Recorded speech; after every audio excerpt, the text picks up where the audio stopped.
um monstro de 3 cabeças e 3 corpos era senhor e rei em um lugar chamado Eritéia. E esse monstro mantinha ilegalmente, sob seu controle, um grande rebanho de gado vermelho, um gado vermelho escuro. E Hércules recebe como sua última tarefa a incumbência de conduzir este rebanho de gado vermelho desde Eritéia até a cidade sagrada. Mas cuidado com Euritião, o pastor, disse o instrutor de Hércules. Esse gado, ele é guardado por Euritião, e esse Euritião tem um cão de 2 cabeças. E cuidado com isso. Esse pastor e o seu cão eram terríveis, e Hércules foi aconselhado pelo instrutor interno a invocar a ajuda de Hélios para poder realizar esta tarefa. Hélios era o deus do fogo que se encontrava dentro do sol. Então Hércules assumiu a tarefa e durante 7 dias ele meditou. Meditou, invocou Hélios e no 7º dia caiu então diante de Hércules um brilhante cálice de ouro. E esse cálice de ouro iria capacitar Hércules a atravessar os mares e a chegar até Eritéia, aonde este gado vermelho e o pastor que o guardava estavam. E assim foi. Dentro daquela proteção segura do cálice de ouro, Hércules navegou até Eritéia e lá ele desembarcou. Então Hércules chegou a uma pastagem onde esse gado de cor vermelha estava. O pastor, Euritião, e o cão de 2 cabeças estavam ali perto, guardando, e logo que Hércules se aproximou, o cão furiosamente o atacou. Mas Hércules, protegido como estava pela energia do cálice de ouro, Hércules, com um golpe decisivo, conseguiu matar este cão. Então o pastor ficou muito amedrontado pela presença de Hércules e pelo que Hércules tinha feito ali, e suplicou a Hércules que poupasse a sua vida. E Hércules então acatou-lhe o pedido e deixou o pastor ali tranquilo. E Hércules então foi conduzindo esse gado vermelho na direção da cidade sagrada.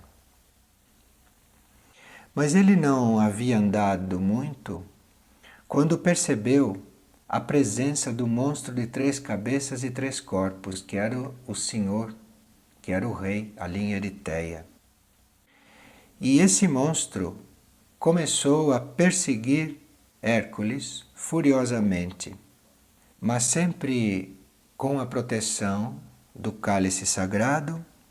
Hércules conseguiu lançar uma flecha e esta flecha perfurou os 3 corpos do monstro, que não pôde mais então se levantar dali.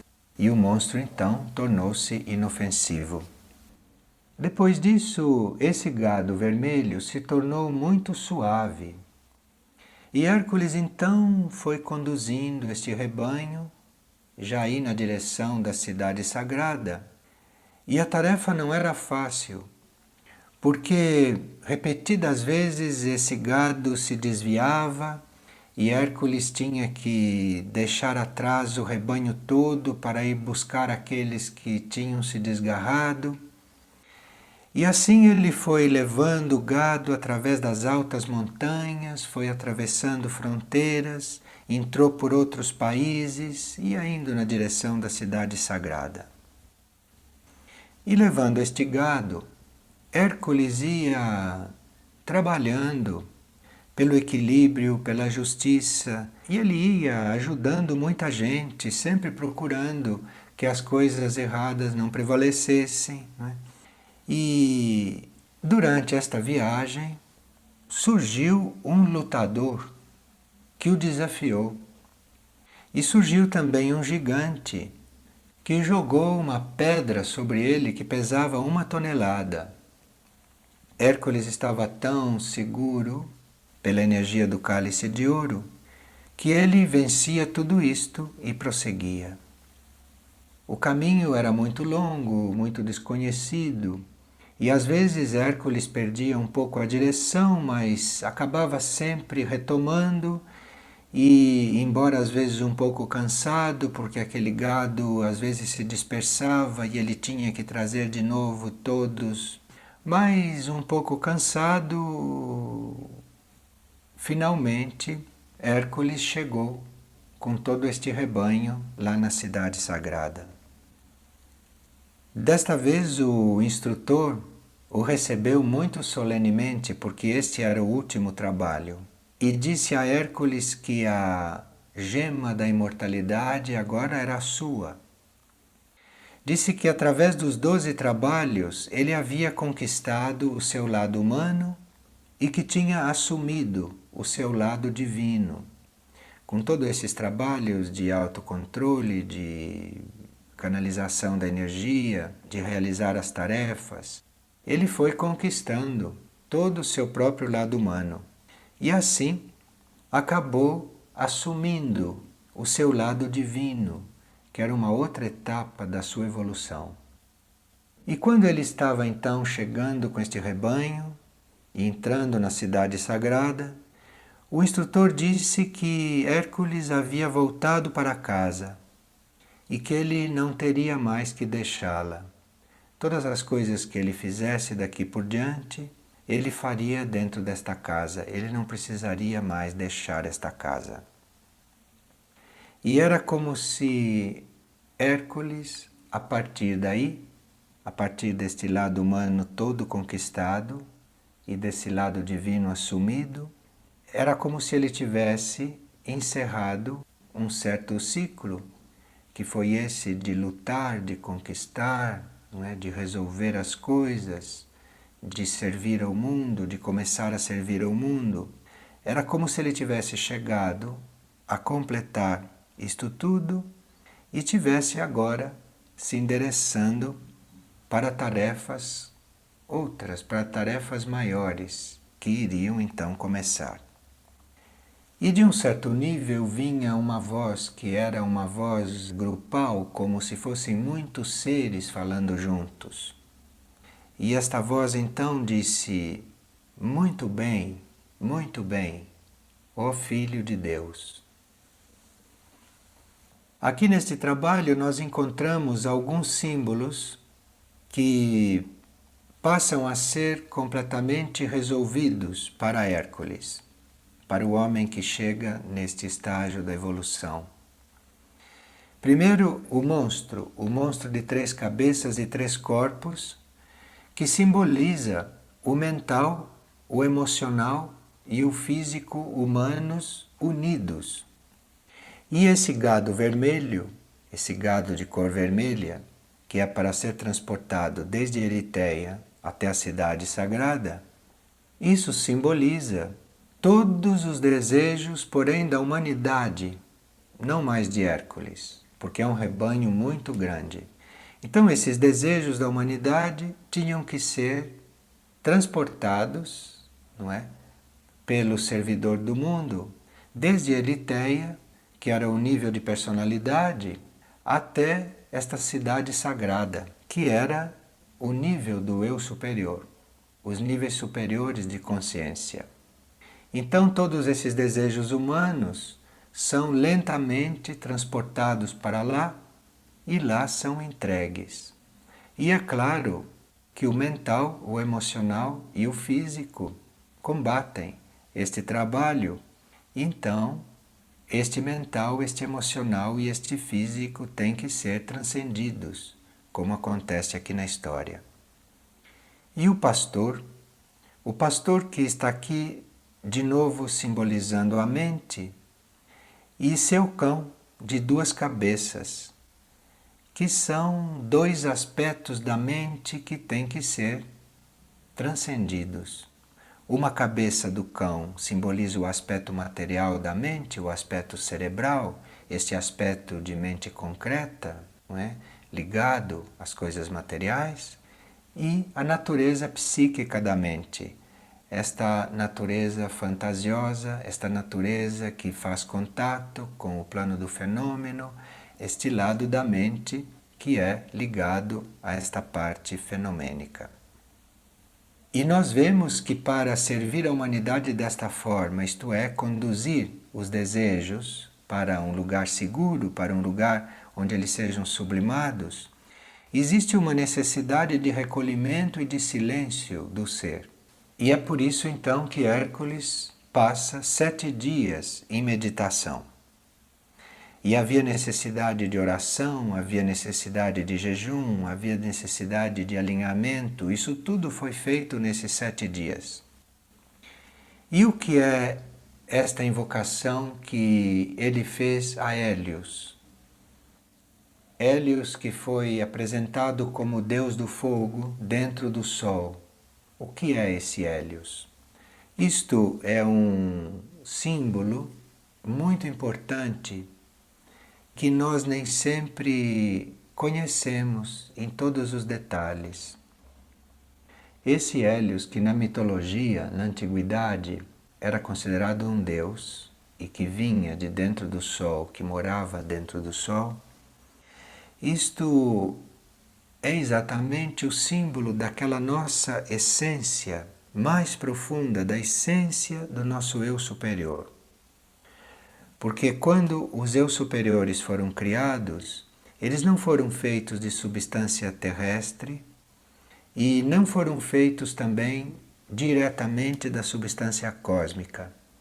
Mas esses eu superiores foram feitos desta substância, desta essência que veio do coração do sistema solar. Então é por isso que se diz que Hélios estava dentro do Sol.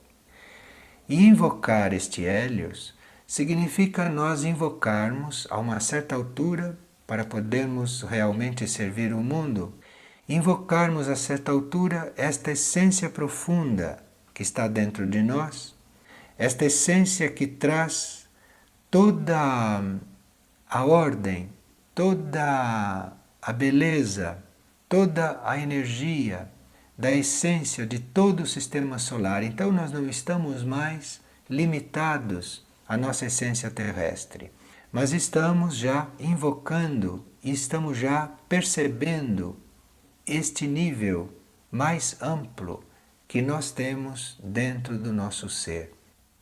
E quando se invoca esta energia, recebe-se o cálice de ouro, isto é, recebe-se esta possibilidade de estar aberto como um cálice para os níveis superiores.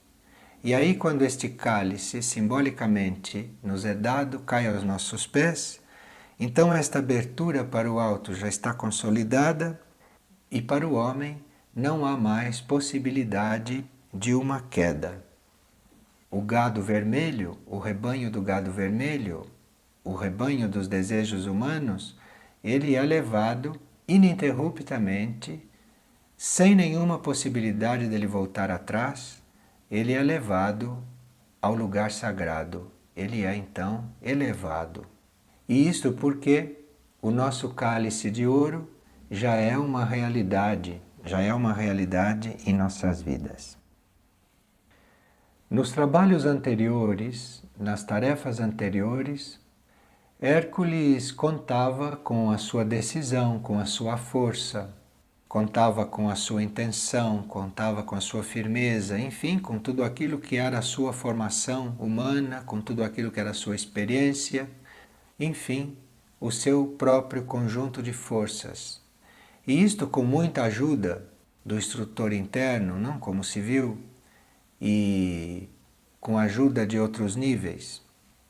Porém aqui, quando ele chega no ponto de realmente servir o mundo, como vimos na limpeza dos estábulos, e aqui, nesta captura do gado vermelho, quando chega a hora dele salvar o mundo, porque ele pega este desejo mundial e o eleva, e o leva até a cidade sagrada. Isto significa uma salvação, significa uma liberação de tudo aquilo que nos faz regredir.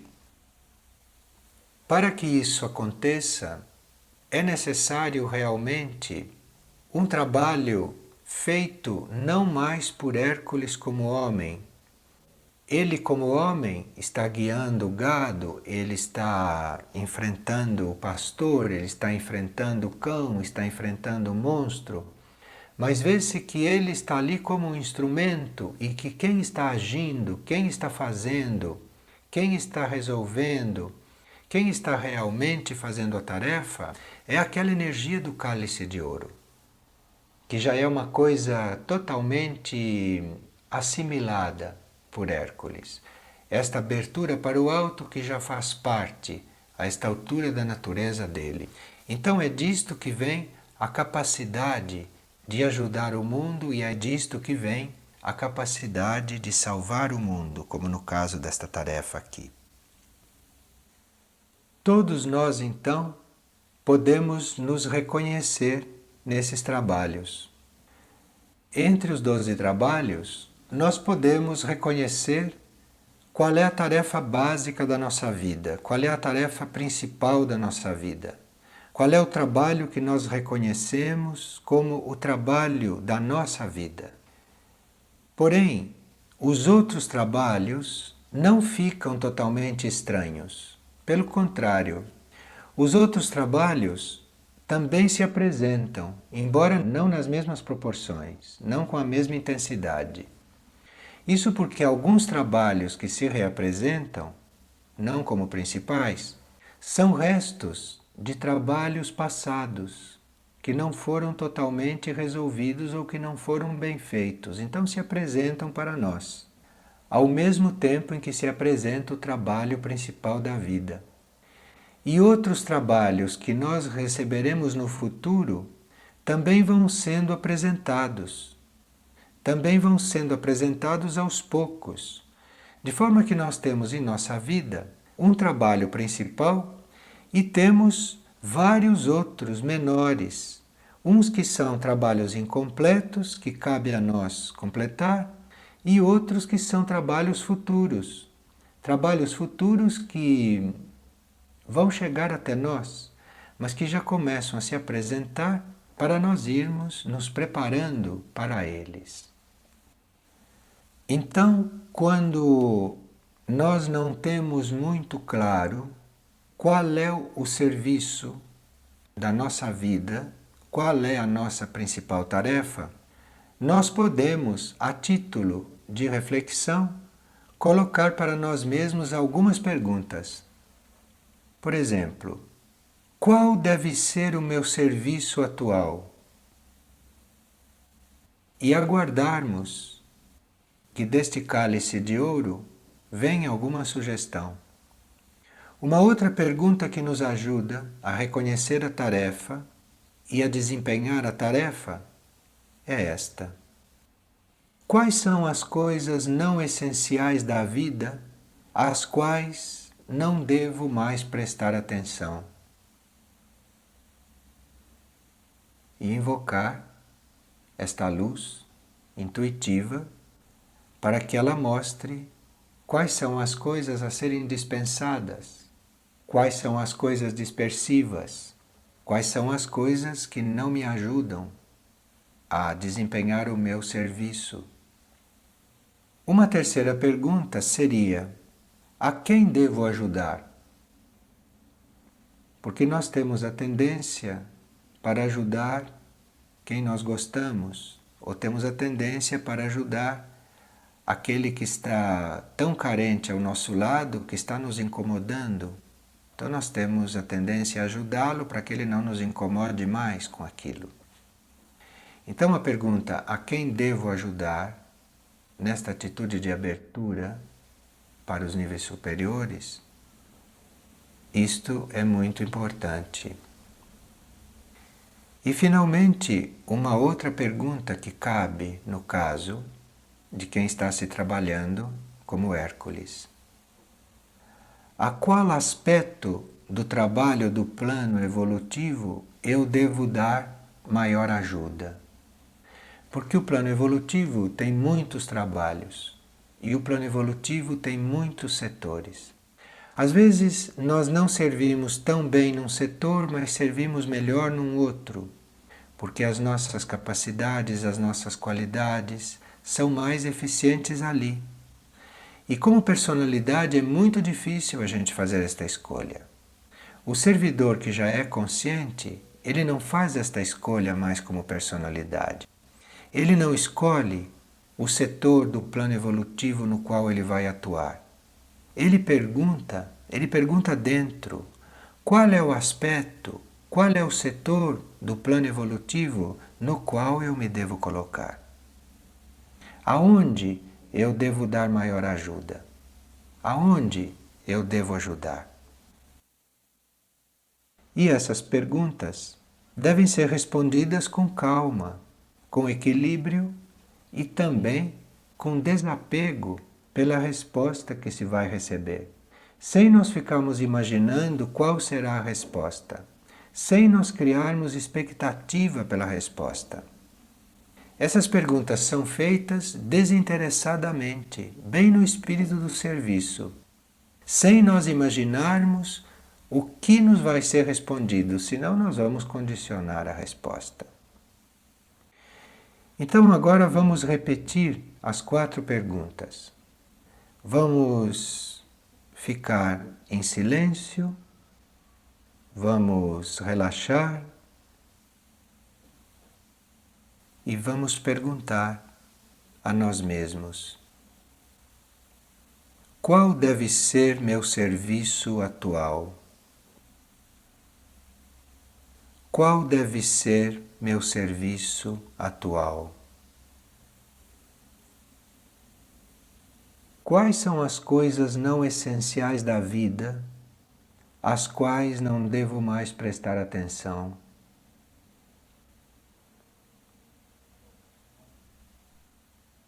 Quais são as coisas não essenciais da vida, às quais não devo mais prestar atenção? A quem devo ajudar? A quem devo ajudar?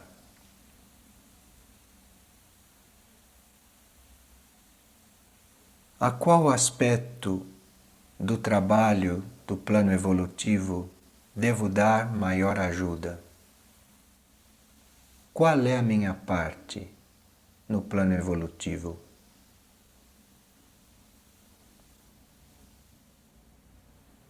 E segundo a lei que nós todos conhecemos, que diz que quando nós pedimos, nos será dado, quando nós buscamos, nós achamos, e quando nós batemos, a porta nos será aberta. Com base nesta lei, estas 4 perguntas nos serão, sem dúvida, respondidas.